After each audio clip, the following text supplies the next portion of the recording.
दोस्तों, अपने चैनल बुद्धा स्पर्श में आपका स्वागत है।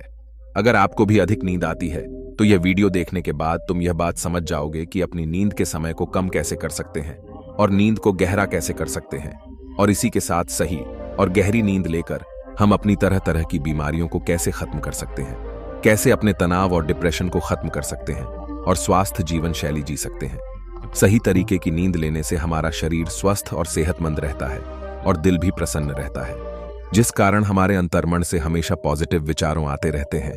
तो इसे एक कहानी के माध्यम से समझते हैं।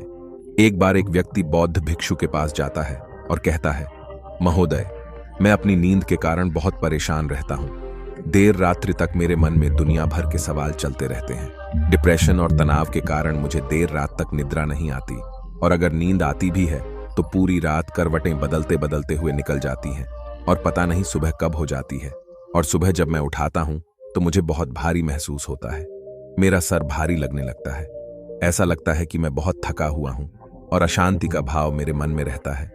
इस कारण मैं बहुत परेशान रहता हूं। कृपया करके मेरी इस परेशानी का कोई निदान मुझे बताएं और ऐसा तरीका बताएं कि मेरी नींद गहरी और स्वास्थ्यवर्धक हो।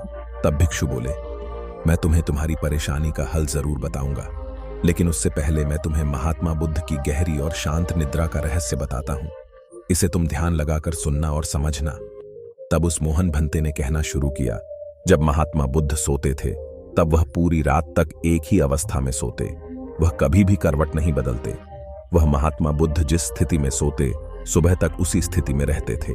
महात्मा बुद्ध का एक शिष्य जिसका नाम मोहन था, वह हमेशा महात्मा बुद्ध के पास ही सोते थे। मोहन सदैव एक बात का विचार करते रहते कि महात्मा बुद्ध एक ही अवस्था में कैसे सो पाते हैं। कभी कभी आधी रात में मोहन की आंख खुलती तो वह देखते कि बुद्ध उसी स्थिति में सो रहे हैं जैसा वह सोए हुए थे। यह बात मोहन भंते के दिल में बहुत सारे सवाल उत्पन्न करती, लेकिन एक समय ऐसा आया कि मोहन भंते अपने मन के सवालों को रोक नहीं पाए और उसी समय महात्मा बुद्ध को जगाकर कहा, महात्मा, मुझे आप माफ कीजिए। कोई प्रश्न पूछने का यह उचित समय नहीं है। आप पूरे दिन लोगों को धर्म देश की बातें सिखाते हैं, लोगों की समस्याओं का समाधान करते हैं। इस कारण आपको पूरा दिन चलना पड़ता है। गुरुदेव, लेकिन मेरा मन बहुत अधिक विचलित हो गया है। मेरे मन की जिज्ञासा बहुत अधिक बढ़ चुकी है, इसलिए मैं सुबह होने का इंतजार नहीं कर सकता। महात्मा, मेरे मन में उठ रहे प्रश्नों का उत्तर देकर मेरे मन की जिज्ञासा को अभी शांत कीजिए। भिक्षु मोहन आगे बोले, मैं आपके सानिध्य में पिछले 20 साल से हूं। मैं हमेशा से आपको देखते आ रहा हूं कि आप पूरी रात एक ही अवस्था में नींद लेते हैं। आप करवट भी नहीं बदलते, थोड़ा सा भी हिलते ढूंढते नहीं है। तो क्या आप सोते भी है या सोते ही नहीं? तब महात्मा बुद्ध ने मोहन की तरह देखा और मुस्कुराते हुए बोले, मैं अब सोने के सही तरीके को समझ गया हूं। इस अवस्था में मुझे हिलने डुलने की कोई जरूरत नहीं है। मैं निद्रा अवस्था में भी जागृत ही होता हूं, जबकि मेरा यह शरीर सो जाता है, लेकिन मैं फिर भी जागृत रहता हूं। प्रश्न यह नहीं कि अवस्था में शरीर हिलता है या नहीं, सवाल यह है कि हमारा शरीर एक ही अवस्था में क्यों नहीं रह पाता। इसका मेन कारण तो हमारा मन ही होता है। यह मन ही शांत और स्थिर नहीं रह पाता। इस कारण से हमारा शरीर निद्रा की अवस्था में हिलता डुलता रहता है। महात्मा बुद्ध ने आगे कहा, लेकिन मैं इन सब चीजों से बहुत परे आ गया हूं। मेरे भीतर मन जैसा कुछ भी बचा ही नहीं है। जब मैं सोने के लिए जाता हूं तो मेरा यह शरीर मृत शरीर जैसे हो जाता है और मन जैसा कुछ रहता ही नहीं। तो अब एक बात बताओ मोहन, क्या तुमने कभी किसी मृत्यु शरीर को अपनी अवस्था बदलते देखा है? इन सब बातों के कारण तो हमारा मन है जो गहरी निद्रा अवस्था में भी यह सब काम करवाते रहता है। अगर एक बार तुम्हारा मन शांत हो जाता है, स्थिर हो जाता है, तब यह तुम्हारा शरीर गहरी और आरामदायक निद्रा में चला जाता है। लेकिन अंदर से तुम जागृत रहते हो। अंदर ही अंदर तुम सब कुछ अनुभव करते रहते हो।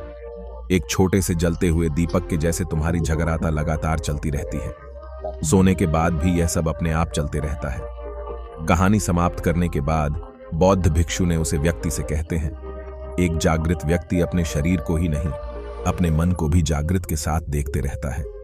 एक जागृत व्यक्ति साधारण व्यक्ति की तरह नहीं सोता। एक साधारण व्यक्ति जब सोता है तो वह बेहोशी में चला जाता है। उसे अपने आसपास की हलचल के बारे में पता ही नहीं होता है। इसीलिए भी तो वह व्यक्ति अपने सपन का चुनाव भी खुद नहीं कर पाता। उसे अनचाहे सपने आते रहते हैं। लेकिन जब एक जागृत व्यक्ति सोता है तब भी वह जागृत ही रहता है। सोते हुए भी उसकी आंखें खुली रहती हैं। जैसे सुबह जागने पर आंखें खुली हैं, उसी तरह सोते समय भी आंखें खुली ही रहती हैं। इसीलिए कहा गया है कि जागृत व्यक्ति कभी सोते नहीं है। इन्हीं सब कर्म की वजह से जागृत व्यक्ति को कभी कोई रोग बीमारी नहीं लगती है, किसी भी प्रकार की व्याधि नहीं होती। अगर गलती से हो गई तो नींद में उसका शरीर उन रोगों को, बीमारियों को, व्याधियों को ठीक कर लेता है। यदि अगर साधारण आदमी भी आगे बताए जाने वाली बातों का पालन करें और सही तरीके से सोने की कोशिश करें तो उस व्यक्ति का शरीर भी सोते समय सभी बीमारियों है और व्याधियों को हमेशा के लिए खत्म कर सकता है। जब एक साधारण व्यक्ति सोने जाता है तो उसे व्यक्ति को यह पता ही नहीं होता कि वह कब सो गया। लेकिन अगर तुम जागने और सोने के बीच के उस छोटे से पाल में, जब हम सोने के करीब होते हैं, अगर तुम जागृत रह पाओगे तो हमारे साथ बहुत ही अद्भुत घटित होना शुरू होगा, जो हमें जागृत के और पास लेकर जाएगा। यह सब सुनकर उस आदमी ने बौद्ध भिक्षु से कहा कि हे महात्मा, मुझे इतनी गहरी आध्यात्मिक बातें समझ में नहीं आ रही हैं। आप कृपया करके मुझे आसान भाषा में समझाने की कोशिश करें कि मुझे गहरी नींद कैसे आएगी। तब बौद्ध भिक्षु ने कहा, आसानी से गहरी नींद नहीं आने के 5 कारण हैं। पहला कारण है हमारे सोने का बिस्तर। जैसे बिस्तर में सोने के अलावा और बहुत सारे काम करना। जैसे बहुत सारे लोगों की यह आदत बन गई है कि वह बिस्तर पर ही खाना खाते हैं, बिस्तर पर ही पढ़ाई करने बैठ जाते हैं, बिस्तर पर ही घंटों मोबाइल का इस्तेमाल करते हैं। ऐसे बहुत सारे काम अपने सहन कक्ष में करते रहते हैं। स्वयं कक्ष, जिसका मतलब ही ये होता है कि सिर्फ सोने की जगह, लेकिन आजकल लोग इसे अधिकतर अन्य कामों के लिए प्रयोग में लेते हैं। इस कारण हमारे मन मस्तिष्क में शयन कक्ष का एक निश्चित तथ्य नहीं रहता। इस कारण जब हम बिस्तर में सोने के लिए जाते हैं तो हमारा मस्तिष्क यह बात पूरी तरह स्वीकार नहीं कर पाता है कि अब सोना है, क्योंकि आपने इसी स्थान पर अन्य कई सारे कामों को करने की आदत बना रखी है। और अगर हम आज के समय की बात करते हैं तो हम मोबाइल भी बिस्तर में लेटे हुए चलते रहते हैं। अपने ऑफिस का काम काज भी आजकल हम बिस्तर में करने लगे हैं। अब हमें चाहे कोई पिक्चर देखना हो, वीडियो गेम खेलना हो, गप मारना हो, लोग अपना बहुत सारा टाइम बिस्तर पर लेटे हुए गुजारने लगे हैं, जिस कारण से हमारे मस्तिष्क के लिए बिस्तर सिर्फ एक सोने की जगह नहीं रही है। और ये सब बातें एक बहुत बड़ा कारण बनती है कि बिस्तर पर लेटे हुए हमें घंटों तक नींद नहीं आती है। शिवालिक भिक्षु आगे बोले, बौद्ध मतों में कोई भी भिक्षु सुबह सोकर उठाते ही अपने बिस्तर को छोड़ देते हैं और दोबारा सोने के लिए रात में ही बिस्तर में जाते हैं। इस कारण उनके मन मस्तिष्क को यह पता रहता है कि बिस्तर पर लेटने का मतलब है कि आरामदायक गहरी निद्रा में जाना। गहरी नींद नहीं आने का दूसरा कारण है सोने का निश्चित समय नहीं होना। अगर तुम सुबह जल्दी उठाना चाहते हो, पूरी नींद लेकर उठाना चाहते हो, तो तुम्हें रात में एक निश्चित समय पर और जल्दी सोने की आदत बनानी होगी।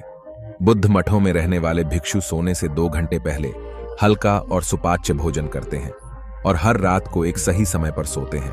और इस तरह से वह सब एक सुनिश्चित तरीके से पूरी दिनचर्या का पालन करते हैं।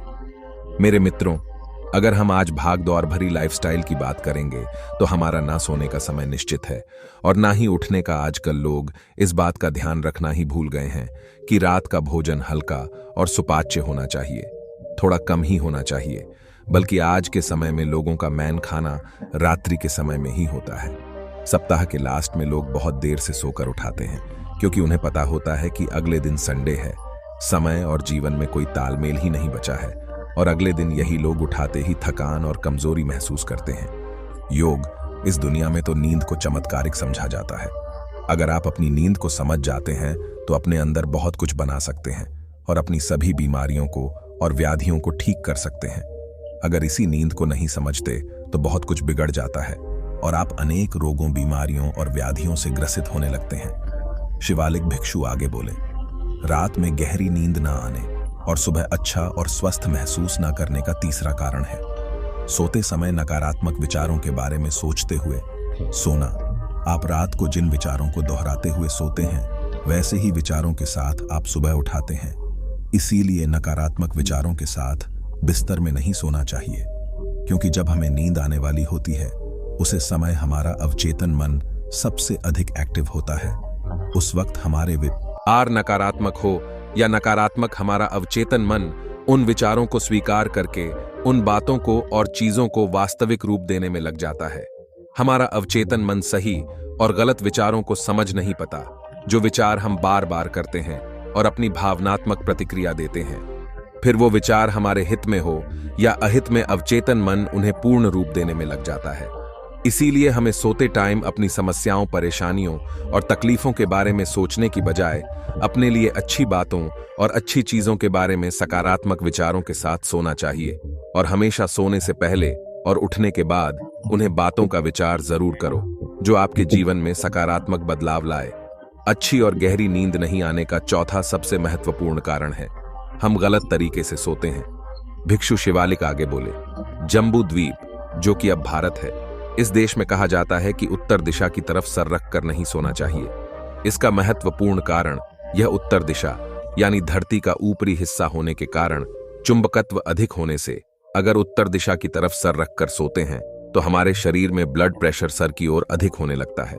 हमारे मस्तिष्क की रक्त की नसें बेहद पतली होती है, इस कारण से उनके फटने का डर बना रहता है। अगर कोई इंसान बेहद कमजोर है या बुजुर्ग है तो उसकी डेथ होने का खतरा भी बना रहता है।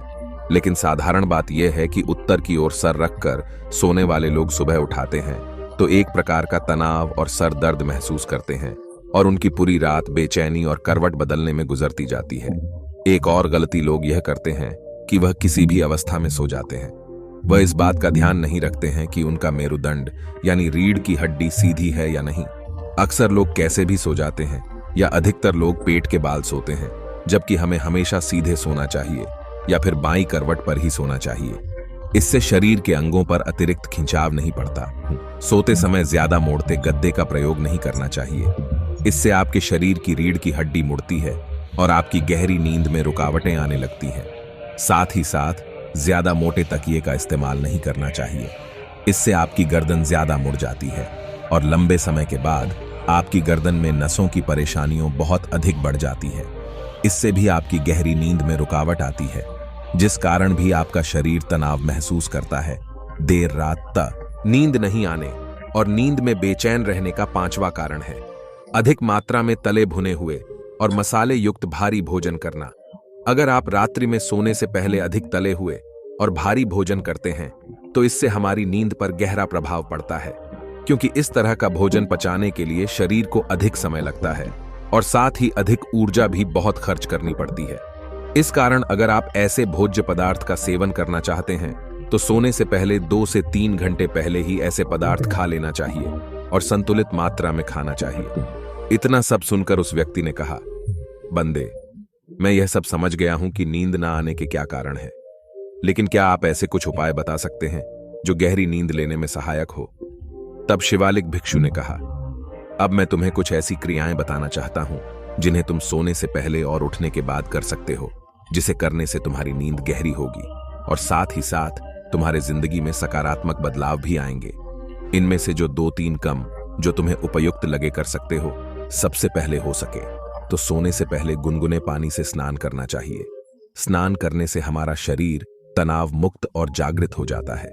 तुमने यह देखा ही होगा कि जब कोई व्यक्ति स्नान करके आता है तो उसके अंदर से एक सकारात्मक ऊर्जा निकलते हुए महसूस होती है। वह व्यक्ति ज्यादा खुशनुमा और तनाव मुक्त और एकदम फ्रेश लगता है। इसका कारण यह है कि हमारा पूरा शरीर अधिकतर पानी से बना है और पानी हमारे शरीर का अभिन्न हिस्सा है। सोने से पहले हो सके तो तेल या घी का दिया जलाना चाहिए। इससे हमारे शयन कक्ष में सकारात्मक ऊर्जा का संचार होता है। सोने से पहले आधा गिलास या कम से कम थोड़ा पानी पीना चाहिए। जब आप सोने के लिए बिस्तर में जाते हैं तो सोने से पहले 5 से 10 मिनट ध्यान करना चाहिए और उन सभी चीजों के लिए धन्यवाद करना चाहिए जो चीज आपके पास है, और अपने दिन भर के अच्छे कामों के बारे में विचार कीजिए जो आपने किए हैं। सोने से पहले यह विचार करें कि यह शरीर नाशवान है, कभी भी मृत्यु हो सकती है। ऐसा विचार करने से आप अपनी छोटी समस्याओं के बारे में परेशान रहना छोड़ देंगे। जब आप सुबह सोकर उठने वाले होते हैं तब अपने दोनों हाथों की हथेली को आपस में रगड़कर अपनी आंखों पर रखना चाहिए। इससे आपका मन और शरीर जागृत हो जाता है और हमेशा रात्रि में जल्दी सोने की कोशिश करनी चाहिए जिससे आप सुबह जल्दी उठ सके। यह सभी तरह के बहुत प्रभावशाली और असरदार है। इन त्रिकोण से आप अपनी नींद को गहरा और आरामदायक बना सकते हैं। गहरी आरामदायक सही तरीके की नींद से तुम्हारे अधिकतर रोग और व्याधियों समाप्त हो जाती है। उस आदमी ने इन सभी बातों के लिए शिवालिक भिक्षु को धन्यवाद कहा और प्रणाम किया। तो दोस्तों, कहानी कैसी लगी कमेंट बॉक्स में जरूर लिखें और अच्छी लगी है तो लाइक और शेयर जरूर कीजिए। और ऐसी ही प्रेरणादायक कहानियों के लिए हमारे चैनल को सब्सक्राइब कीजिए। मिलते हैं एक नई वीडियो में, जब तक अपना ख्याल रखिए।